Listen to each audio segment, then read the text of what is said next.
C'est donc, comme son nom l'appelle, Spirulina hawaiiana parce qu'elle est cultivée dans les îles Hawaï.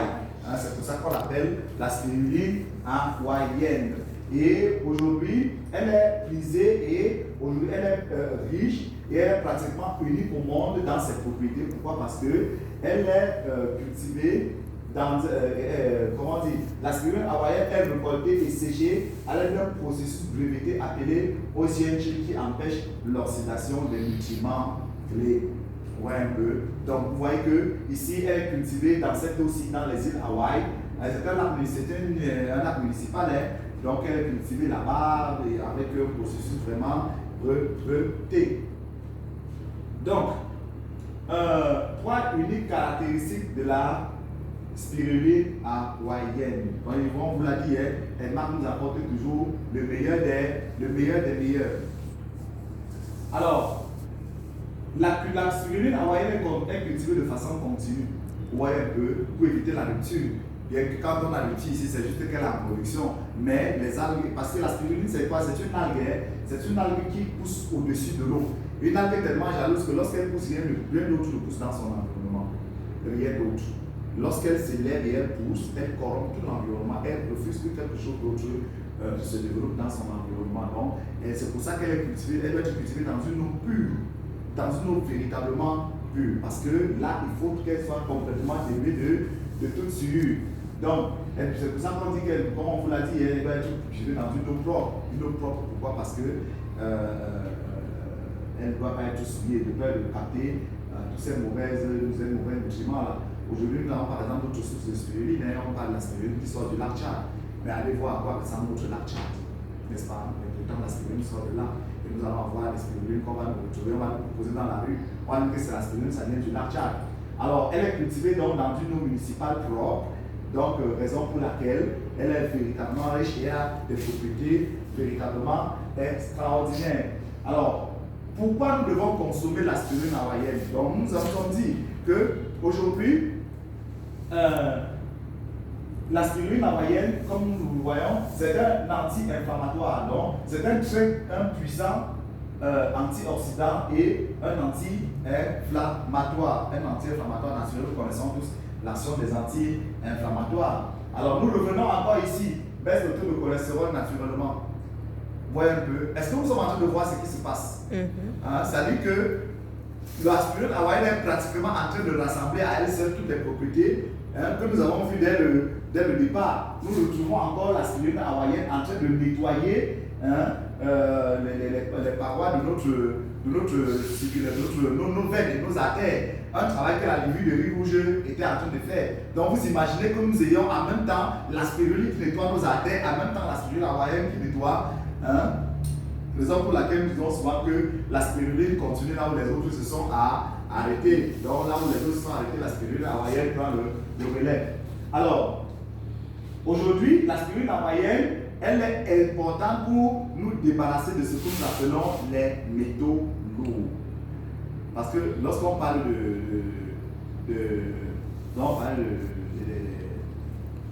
des radicaux libres, n'est-ce pas? Mais on oublie une chose, c'est que les métaux lourds sont encore beaucoup plus dangereux que les radicaux libres. Pourquoi? Parce que ici, elles vont alors maintenant venir véritablement causer l'oxydation de ces nutriments clés là. Donc quand vous regardez cette image, qu'est-ce que vous voyez? C'est un homme rempli de métaux, n'est-ce pas? C'est ça qu'on appelle les métaux lourds. Et parmi les métaux lourds, nous pouvons en citer l'arsenic. Qui connaît l'arsenic? L'arsenic, je crois que c'est les trucs comme tu les souris avec l'arsenic, c'est présent dans les machines à ratachondaï. Oui, dans les fusils, voilà, dans les balles de fusil, l'arsenic. On utilise ça dans les balles de fusil, l'arsenic. C'est utilisé dans les balles de fusil. Le nickel, le béryl, l'anima, le platinium, le césium et le thallium. C'est quoi le thallium? Le thallium, l'uranium. Au moins quelqu'un connaît l'uranium, non? L'uranium. L'uranium qui fait l'objet de tous les tracasseries dans le monde entier. On vous dit qu'enrichissement d'uranium, on ne veut pas que l'Iran enrichisse l'uranium parce que ça crée les bombes atomiques. On a même fait toute une guerre. On fait toutes les guerres du monde aujourd'hui pour l'uranium, l'enrichissement de l'uranium. Les bactéries également. voilà, les batteries d'uranium, etc., le tel, le thorium et tout ça. Donc ça sont les métaux lourds. Vous voyez un peu. Et ces métaux-là proviennent de quoi? De notre environnement. Souvenons, nous avons dit aujourd'hui que la santé, c'est l'alimentation et la respiration. Vous voyez un peu. Et aujourd'hui, par exemple, lorsque nous mangeons des aliments qui ont été cultivés avec les insecticides, les pesticides, la majorité des insectes, pesticides cultivés avec tout ça, c'est que vous voyez là. Ça entre à l'intérieur. Vous voyez un peu, ça provient de là. Donc aujourd'hui, tous ces métaux lourds là sont dans notre corps. Et c'est ça qui provoque l'oxydation de ces nutriments clés. Donc la spiruline vient maintenant faire ce qu'on appelle la détoxification, qui est différent de la désintoxication. Vous voyez un peu. Donc ici, on s'est intoxiqué, alors que l'autre là-bas, on s'est intoxiqué. Donc, il y a un peu une nuance entre la détoxification et la désintoxication. Donc, ici, la détoxification, c'est le fait donc d'enlever ces métaux lourds donc, qui sont à l'origine des cancers, comme nous l'avons dit. Et pour ceux qui savent, la majorité des personnes qui sont soumises par exemple, vous allez voir les gens qui travaillent dans les usines chimiques, dans les usines où on produit, où on fabrique des produits chimiques. Généralement, ces personnes-là sont trop exposées au cancer. Vous voyez un peu. Donc ils sont tellement exposés au cancer que régulièrement ils doivent faire l'objet de séances on doit vérifier, on doit faire des check-ins actuellement parce qu'ils sont beaucoup exposés au cancer. Vous voyez un peu. Et puis nous avons là une image des cellules cancérigènes qui sont en train de se développer. Donc la spirule hawaïenne permet également de réduire la pression artérielle, n'est-ce pas? Elle aide dans la perte de poids. Elle permet de booster l'énergie. C'est parce que vous voyez, on a dit la spiruline continue là où les autres se sont. Ouais. Je pense qu'elle va encore plus sucer la spiruline. Hein? Voilà, bien sûr. La spiruline continue là où les autres se sont arrêtés. Donc, améliore les performances physiques et mentales. Donc, combat les allergies. Et généralement, vous voyez un peu. Donc, pour ceux qui ont étudié le principe des allergies, des allergènes, etc., donc avec la consommation des, comment on appelle ça, des corticoïdes et tout ça qui permet de développer les allergies, donc on doit comprendre pourquoi il est essentiel de consommer la spiruline. La spiruline est vraiment essentielle parce qu'elle combat les allergies. Donc si nous faisons des recherches sur les allergies, nous allons comprendre pourquoi la spiruline est importante. Lutte contre les maladies du foie, du rein et du cœur et des reins. N'est-ce pas? Voilà. Donc, réduire les symptômes prémenstruels. Alors, bénéfique pour toute la famille, donc les femmes, les enfants, les parents, donc ça profite à tout le monde.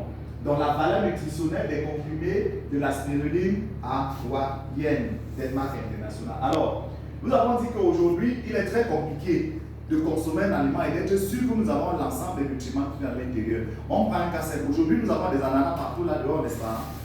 Nous avons des ananas. Mais je vous assure, si vous savez comment on les cultive, vous n'allez pas manger. Je vous assure. Si vous savez comment on cultive, vous n'allez pas manger. Parce que lorsqu'on veut faire une plantation d'ananas à l'échelle industrielle, ça veut dire lorsqu'on veut le corter, on n'a pas le temps de dédiquer une tête d'ananas. N'est-ce pas? Rendu à une période, si on dit 6 mois, on prend les produits chimiques, notamment du carbone. On verse du carbone dessus, ça permet le bourgeonnement de l'ananas.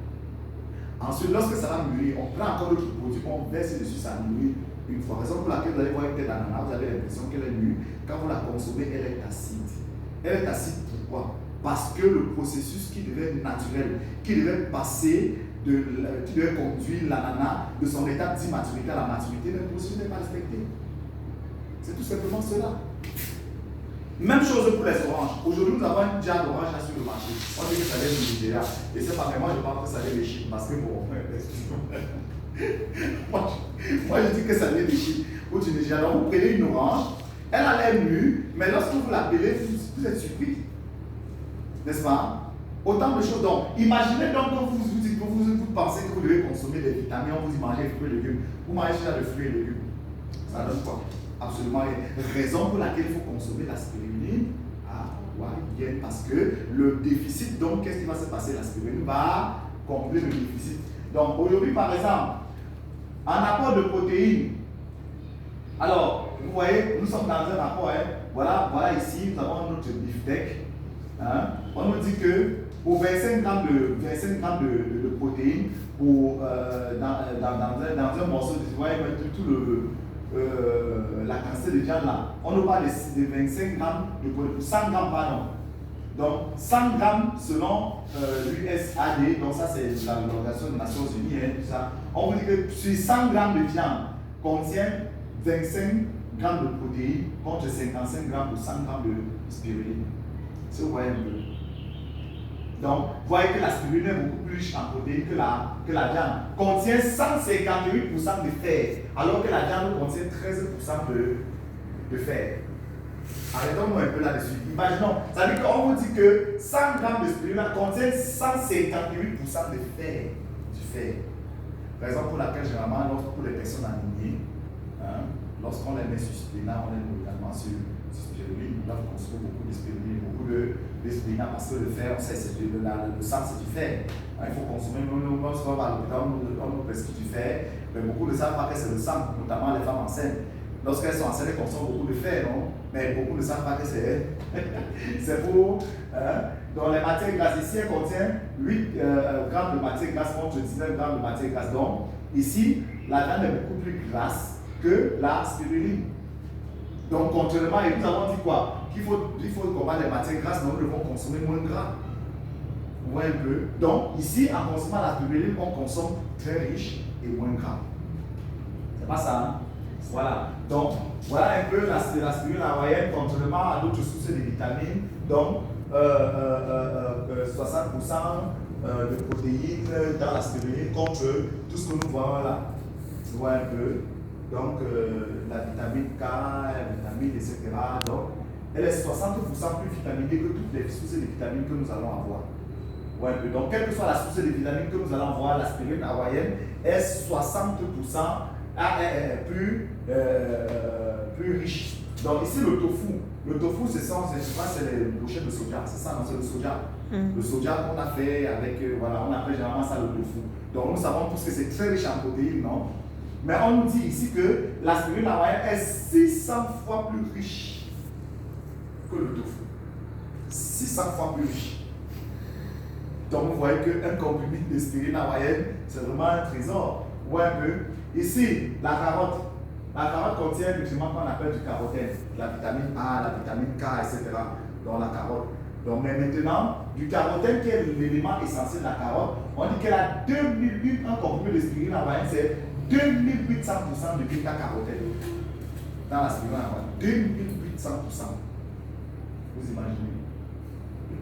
On n'a pas dit 100%, on a dit c'est 2800%.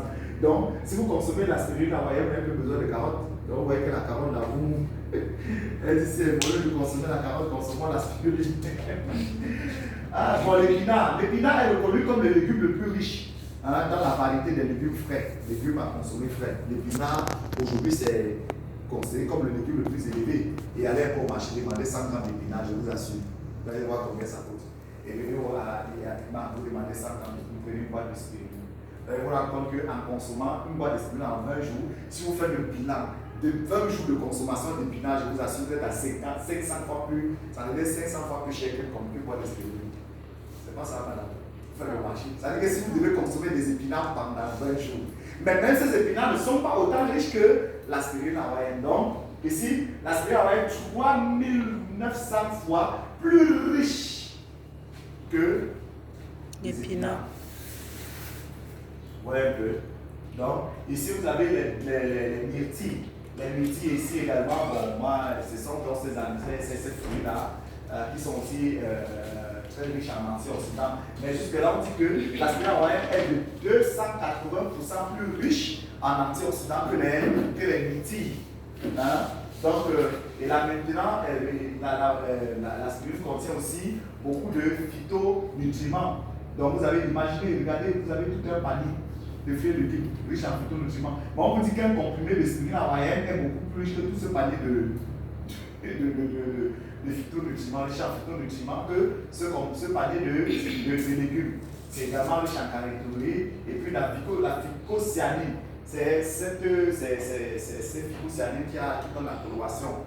Lorsque nous avons consommé la spiruline, c'est un peu ça qui donne la coloration à notre bouche. Beaucoup de personnes ne consomment pas la spiruline parce qu'elles ont peur de cette coloration-là. Pourtant, c'est un aliment très riche. La phycocyanine, c'est essentiel et c'est rare d'en trouver dans les aliments. Vraiment rare. C'est très rare d'en trouver dans les aliments. Alors, chers amis,